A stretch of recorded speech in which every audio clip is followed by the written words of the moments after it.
നീ എന്തോടെ ഒറ്റയ്ക്കുന്നത്? ഓ, ഞാൻ ഓരോ കാര്യങ്ങൾ ആലോചിച്ച് ഇങ്ങനെ നിൽക്കുമായിരുന്നു. ഈ റെയിൽവേ ട്രാക്കിലോ? എടാ, നമ്മൾ ഇത്രയൊക്കെ കഷ്ടപ്പെട്ടിട്ട് അവസാനം മരിക്കാനാണെന്ന് ആലോചിക്കുമ്പോഴാണ്. എടാ, ജനിച്ചു കഴിഞ്ഞ് മരിക്കുന്നതിന് തൊട്ടുമുള്ള നിമിഷം വരെ, അതാണ് ലൈഫ്. എന്നാലും ഇത്രയൊക്കെ കഷ്ടപ്പെട്ടിട്ട് അവസാനം മരിച്ചു കഴിഞ്ഞാൽ നമ്മൾ എന്തോ ആകും? നമ്മൾ പ്രേതമാവും. പ്രേതം, ഭൂതം, എനിക്കതിലൊന്നും വിശ്വാസമില്ല. എടാ, ദൈവത്തിൽ വിശ്വസിക്കുന്നുണ്ട്, നമ്മൾ പ്രേതത്തിലും വിശ്വസിക്കണം. ഈ പോസിറ്റീവ് എനർജി വിശ്വസിക്കുന്നുണ്ട്, നെഗറ്റീവ് എനർജിയിലും വിശ്വസിക്കണം. വരുണേ, നീ എന്താ ഒറ്റയ്ക്ക് സംസാരിക്കുന്നേ?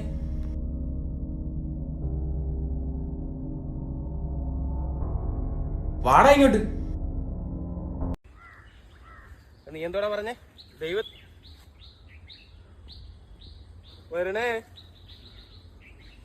വരണേ അമ്മച്ചി.